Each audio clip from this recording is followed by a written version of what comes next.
All right. Well, welcome to my podcast. I have my guest, Luke Rotvold, on today. We also do the Redroom, but I wanted him to be the first person on my actual podcast, so we could sit down and chat about real estate. Why I wanted Luke on is I think he solves a problem for almost every person that gets into real estate, and he actually did it where he went to work for somebody else as a cold caller. Now, he was able to take that, something that he learned, and he obviously has a gift at it, but he was able to take that and, go out on his own and develop it into a big real estate business by just knowing one thing and being really good at one thing, and that was cold calling. So what I think we can go here, I think, is everybody needs to start somewhere, and they need to start marketing. So let's just talk about that for a second. Yeah, for sure.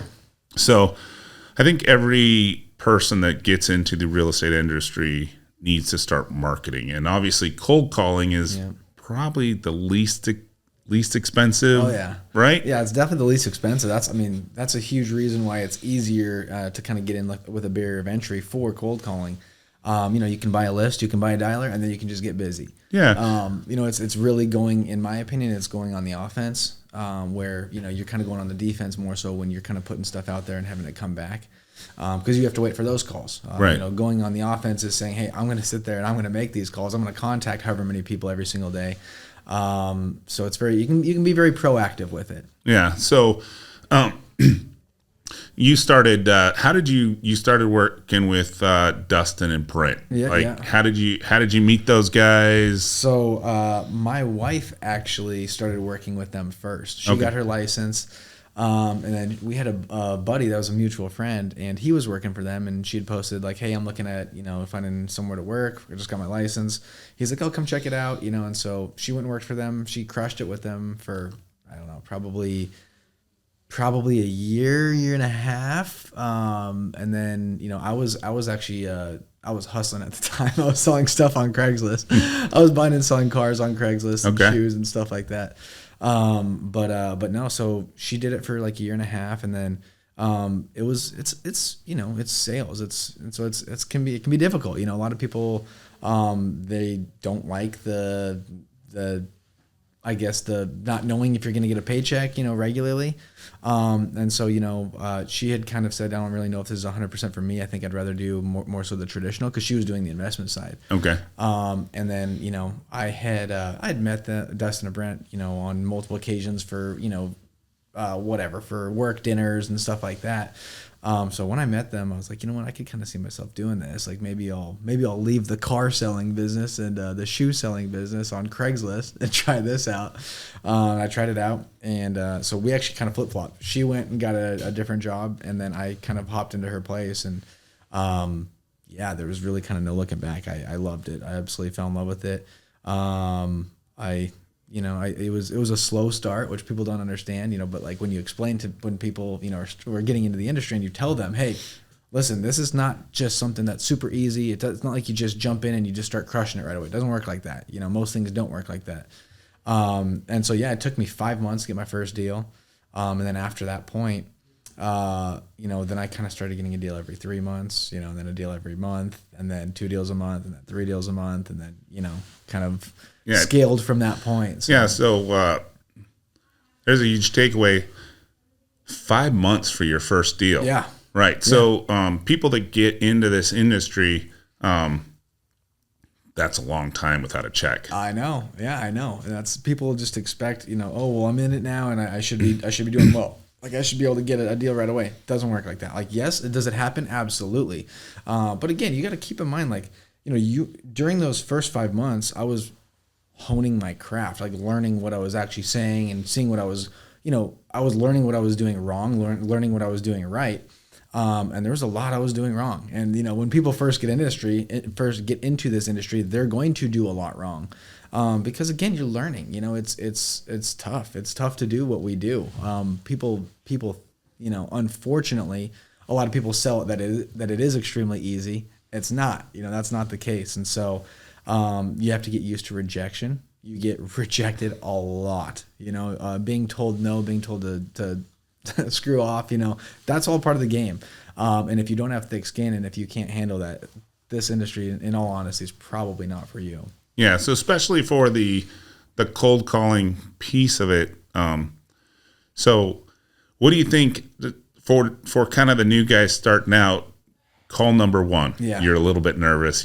Not really. I mean, did they give you any training? Let me start with that. I mean, a little bit. Like you have we got a script officially. Originally, that was kind of how it started.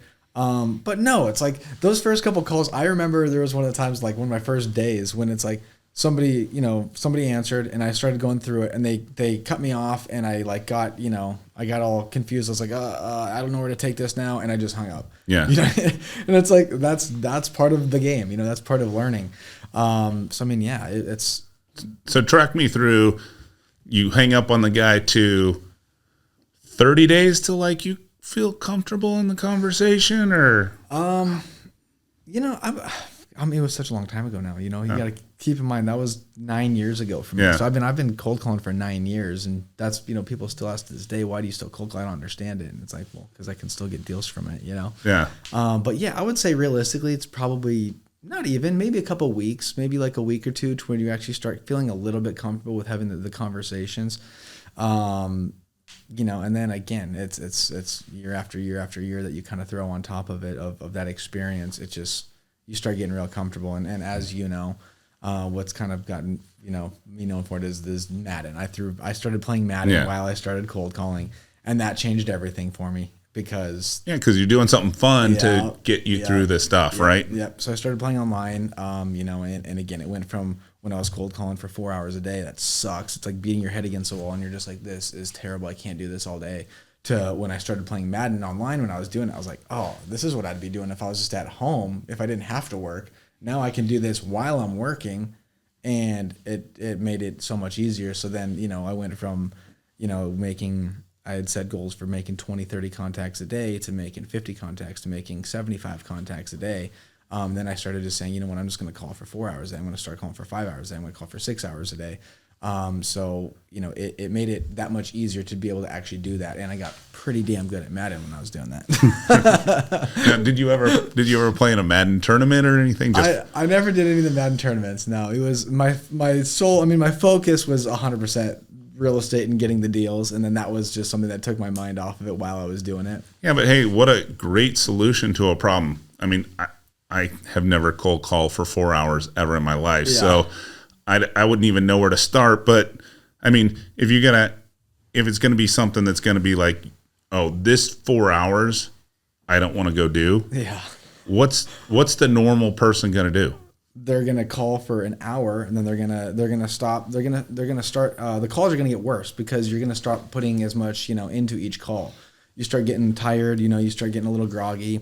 You kind of start, because I remember before I was playing Madden when I was doing it, I'd call for an hour, and then you kind of get up and stretch and walk around a little bit and, go outside and kind of hang out, and then you'd get back to it again, and you'd go for another hour or two, and then you do the same thing over and over again, and so it just made it easier to just really truly sit there and just get the calls done. Yeah. So for people that probably fail in this business, they probably cold call for 2 days. A week, a month. Yep.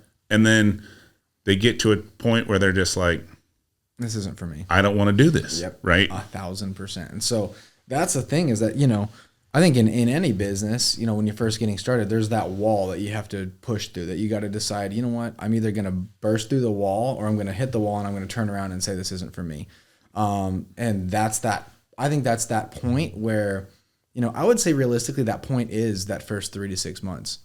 Because most people in that time frame of 3 to 6 months, I would say it's new enough for them to where they're still like, you know what, I think there's still a chance I could do this.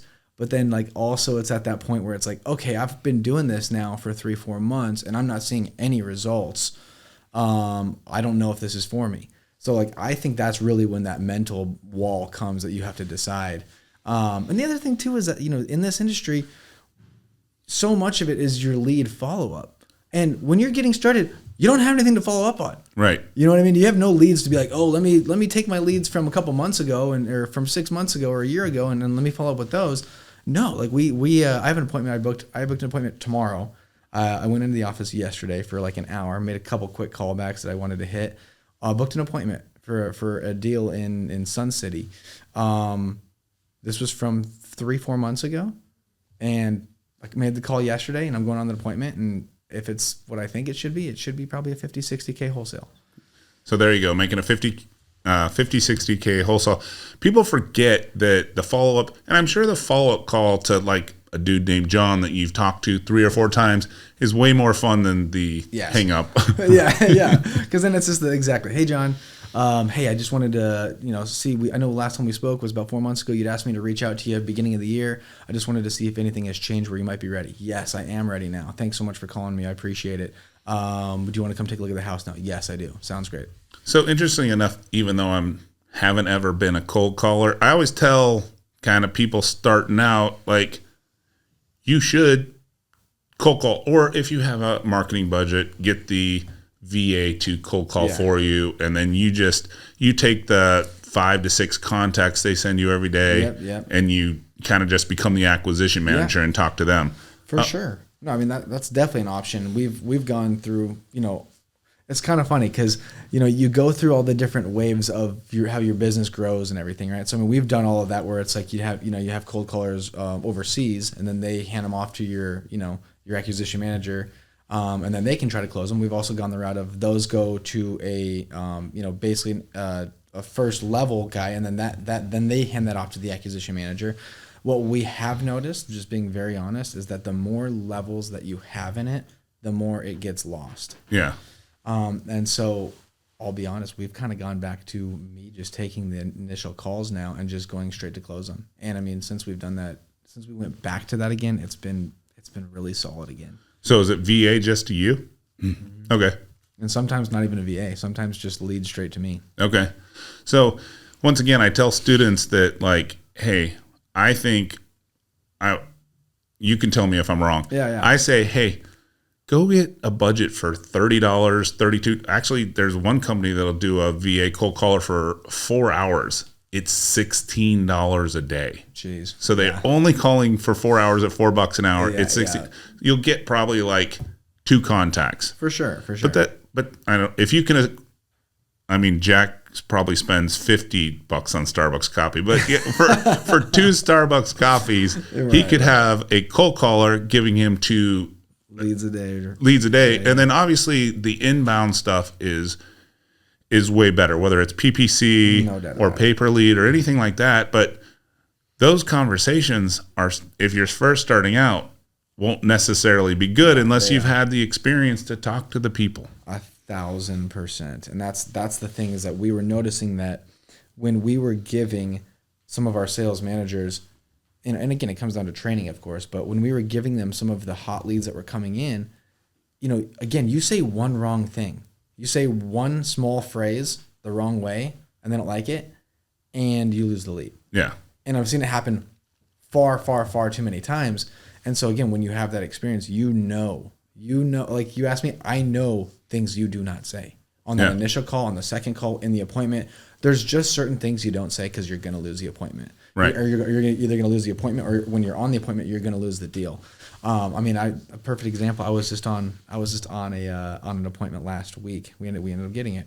It was in South Phoenix, and she was explaining to me about some of the other people that had been on appointments or that she had met with, and some of the things that they said to her. And I'm not surprised they didn't get the deal. This lady, and again, there comes such a level and layers of detail that you need to know about each seller. And so this lady's a cat lady. So I got a little story. Okay. So she's a cat lady. So you know how cat ladies are. Don't mess with their cats. Don't talk bad about them. Like that's the definition of a cat lady. Right. So this guy went on an appointment, I guess, is what she told me. And she said she liked him. She's like, I liked him. And then she goes, he said something that just, nope, he was done. So I was like, okay, I have to know. What did he say? She's like, okay, well, the house is vacant. We have a cat that's living in the house. Just because she's like, this is his house. This is the cat's house. I'm not going to do anything to ruin that for the cat. She says, this guy comes in and he says, why don't you just open the door and kick the cat out?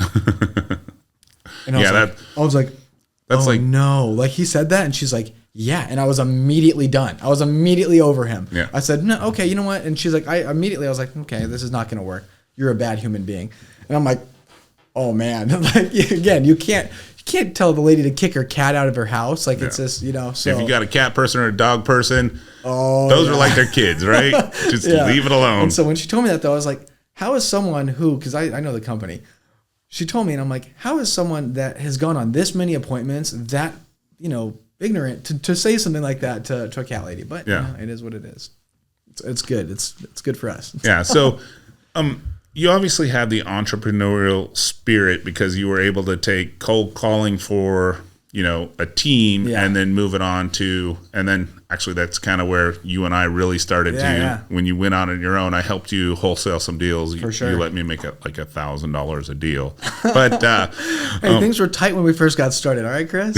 So, but do you think, you know, you knew you were going to make that jump right away, or is it just something you just like, hey, I can do this on my own? Or I think it was one of those things where, you know, you always kind of have an idea it's probably going to come. The thing is, I think there's different types of people. I think there's some people that just know, hey, I don't want to try to do this on my own, and I'm perfectly happy with making a couple $100,000 and having no expenses and just not having anything to worry about, and the leads are in, and I'm good. But then there's also that other person, which is most entrepreneurs, in my opinion, where you're like, you know what, like I'm splitting this a third. You know, I would rather have a higher percentage of this. I know what I'm doing. You know, I'm not scared to go, you know, learn. I'm not scared to go build this business and, you know, kind of have the downs and the ups and everything. And so I think it just depends on who you are. You know, for me personally, I knew for a fact that was something that I wanted to have my own business, have a name on the building that's myself. And I obviously have Jake, my business partner. But yeah, so that was kind of the big thing for me is, and they actually, you know, the two of them split. It was the three of us, and they had a disagreement, and they ended up splitting. And so there's just a good timing for it. Yeah, no. So did you actually leave when the split happened? Okay, gotcha. Yeah, when they split, I left too. Yeah. And that obviously, because you're still good friends with both of them. Yeah. So I had nothing to do with it. It was it made it easy for me. It was just like, okay, well, hey, still love both of you guys, and you know, so yeah. And well, also there's no animosity if you had gone one direction or another, right? For sure. So yeah. So if you had somebody that was just starting out, like I said, I think so. Your two choices for cheapest acquisition are probably. I mean, you can probably still get some techs across the board. It's getting more difficult. I was going to say I wouldn't recommend it at all. Okay. I wouldn't recommend texting at all anymore. I think it just depends. Again, same thing. You either are kind of one of those people that have maybe a couple grand to get started with. If you have a couple grand, I would say, you know, do your door knocking, do your cold calling, because it's inexpensive. If you've got someone where, you know, I know a lot of people come in the industry where maybe they have 10, 20 grand to get started with, right? It's like if you got 10 or 20 grand, then maybe you sign up for some type of a coaching, you know, just so you can kind of fast track that, you know, so to speak. And if you don't, though, if you're not a coaching person, you know, I personally was never a coaching person. I've never really done many courses and stuff like that. Yeah, but if you went to work for two guys that knew what they were doing, and that's what I was going to say is I kind of got an on-hand work, work experience. So go work for somebody else, maybe. Right, exactly. But yes, I mean, if you've got that, you know, then I'd say, you know, maybe invest a little bit into some PPC or some little bit more expensive leads where they're going to come to you. You know, but again, just make sure that you know how to close those, because if you're spending money on those and you're not, your talent level isn't reached, you know, that level of where the leads are, you could be just wasting money. So, okay. So from what I kind of heard you said, or maybe do some cold calling, or if you got a little bit of a budget, have the VA cold call you. Yeah. For you, right? Because that's, I mean, if you go with that even $16 a day option, they work 28. You're only talking about $300, $350 a month. Exactly, yeah. So it's like if you're doing that and you're able to get a couple leads, you know, even if it's a lead a day. Yeah, you could even still keep a job and talk to your 2, possibly 3 people a day. Yep. Add that into your CRM. Do your follow up. Yep. How many conversations? Let's just stick with that plan, let's say you're talking to 2 people a day, that's 40 people a month. I mean, what's the number do you think to get to comfortable? 100, 200? This is conversations with qualified sellers. Yeah. Or just, sellers, follow-up calls before you actually, and you got a little bit of money in your pocket before you actually add the pay per lead. I mean, God, I would say realistically, obviously at the beginning, it's a lot worse. Your ratios are way worse. I mean, when we were tracking our numbers, it was realistically, I was getting, at the beginning, I was getting a deal every, right around 250 conversations with sellers. Yeah. Which was pretty good. And then now, I had gotten down to a point where it's about 1 out of every 110, 115, which is pretty crazy. But yeah, I mean, that's not super realistic. I'm just being honest. I would say 1 out of every 300 to 400 conversations with the seller. Yeah. Right now. Yeah. And no, so, I used to, obviously you and Brent and Dustin used to office with me. So I used to see the 1 out of 52 on the board. Like, obviously I can read 1 out of 52. I wasn't trying to sneak into their for sure. their system, but it was 1 out of 52 to 1 out of 400. Are we that way because just so many more people are calling? Or yeah, I mean back 9 years ago, 8 years ago, it was a different game. I mean, it just was. I mean, I remember some of my first calls when I speak to a seller and they're like, "I'm sorry, are you calling me asking me if I'm interested in selling my house to you?" Right. I'm like, yeah. And they're like, "What?" Like, I've never heard that before. I've literally never heard anyone call me and do that before. Where now, you're the 4th person today. Stop calling me. So I mean, it's obviously it's just evolved and it's changed. Which is again another reason why I think you start seeing a lot more people going the direction of some of the PPC and some of the other routes. So, but obviously you're still doing it because it's your most valuable time, right? Yeah. That's what you can spend the most time doing. That's going to give you the best return on investment, right? Absolutely. Yeah. Exactly. So I mean, I still to this day cold call every week. So yeah. So do you think it's 1 to 400 contacts right now per deal? I would say so. Yeah. I'm again, that's for someone who's starting out cold calling. Yeah. For someone who's starting out, I think you're going to be 1 out of every 400 contacts. Wow. And a contact is getting a yes or a no from the actual owner. Yeah. So when the VA comes in, I know how I describe it. If the VA talks to the person and they're willing to basically say that they're going to talk to the next level, that's a contact. For sure. So how many contacts per actual lead conversations do you think there is? So I would say on average, you're going to get 2 leads off of making about 40 contacts. So 1 out of every 20. One out of every 20 contacts, you should be able to get somewhat of a lead. Okay. And that lead, again, a loose lead is, yes, we are interested in how we view a lead, is that they are interested in selling within the next year. Okay. And so, and then you've also talked price and that they're not just some outrageous number. Okay. We don't consider it a lead if I want $200,000 over asking. If Zillow is 400 and they're like, yeah, I'll sell right now for 800,000, which happens all day long, which I mean, whatever, you don't blame the people. They're just saying, okay, yeah, if you made me a stupid offer, I would consider it. But yeah, so I mean, we don't consider that a lead because it's not going to go anywhere. Right. Okay. So if someone just used their KPIs, they could go, hey, I could get a virtual assistant cold caller. Let's say they're working 8 hours a day. That's probably going to get them 4 to 5 contacts. So yeah, so if they're calling for 8 hours, they truly are. I mean, realistically, they're probably making 10 contacts per hour, so they should have 80 contacts. And 80 contacts, it means they should have 4 leads. Okay. Yeah, so 4 leads, and then starting out, you need 400 leads. So you probably need 100 days. Yeah. So yeah, 3 months, three plus months is I think is realistic if you're. But the other thing that people don't understand, that's of grinding and actually doing the work. Yeah. Because I can't tell you how many people, because we've got our House of Viking. I can't tell you how many people where they literally, they'll say, yeah, man, I don't know, I'm 3-4 months in, I haven't gotten anything, and you're like, okay, well, go ahead and send me your call log.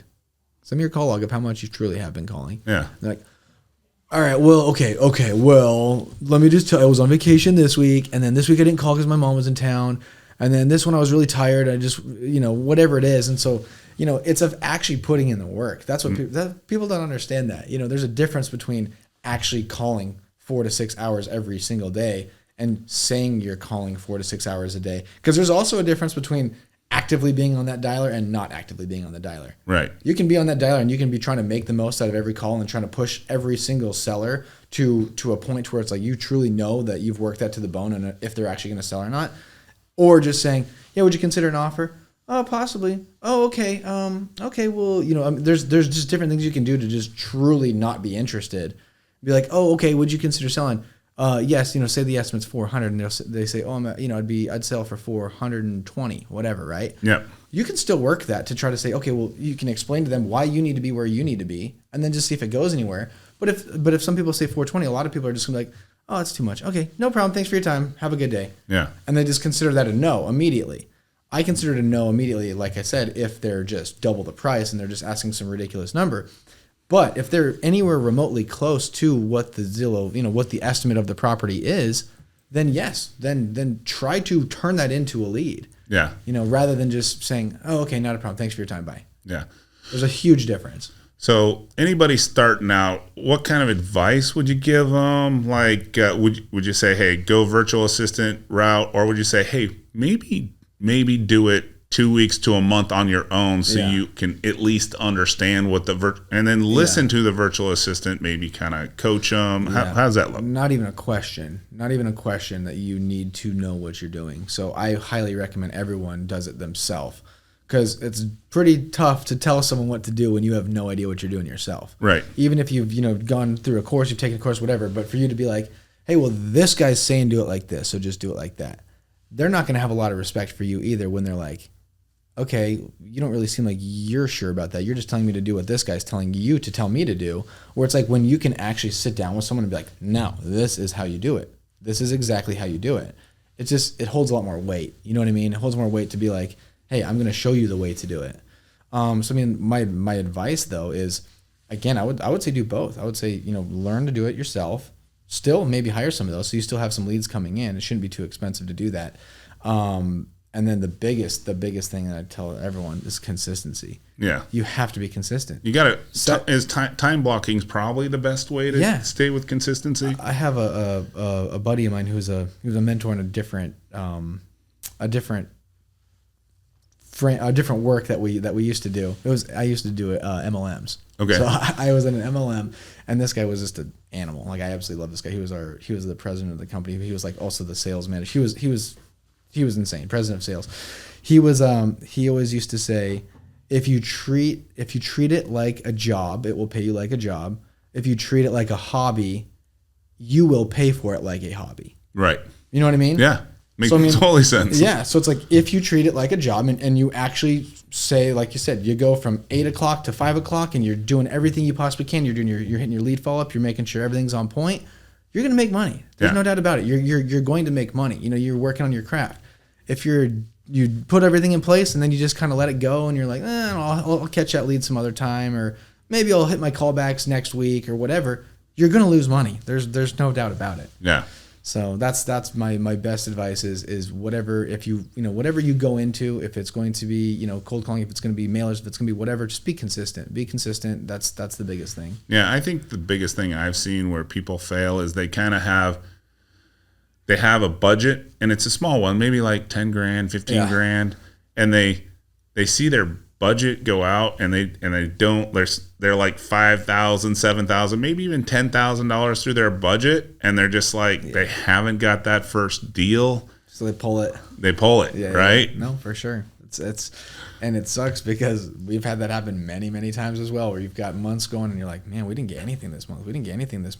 And then that very next month you pop 5 deals and you're like, okay, it's a numbers game, Yeah. And then sometimes the numbers skew to where someone could cold call and get that first deal. Yeah. And that's probably the biggest win for anybody cold call. And they get that week. First month they get a deal and they're just like, wow, it's probably bad for that to happen because then they start expecting, oh man, look at this. I got a deal my first week. Like this is going to be cake. Yeah, that's going to be tough. Yeah. Well, cool. I appreciate you jumping on with us today. We're going to be back on Redroom tomorrow, but if there was one guy that I needed to be first on the podcast, it had to be you. Hey, I appreciate it. All right. Appreciate it. See ya. We'll see you.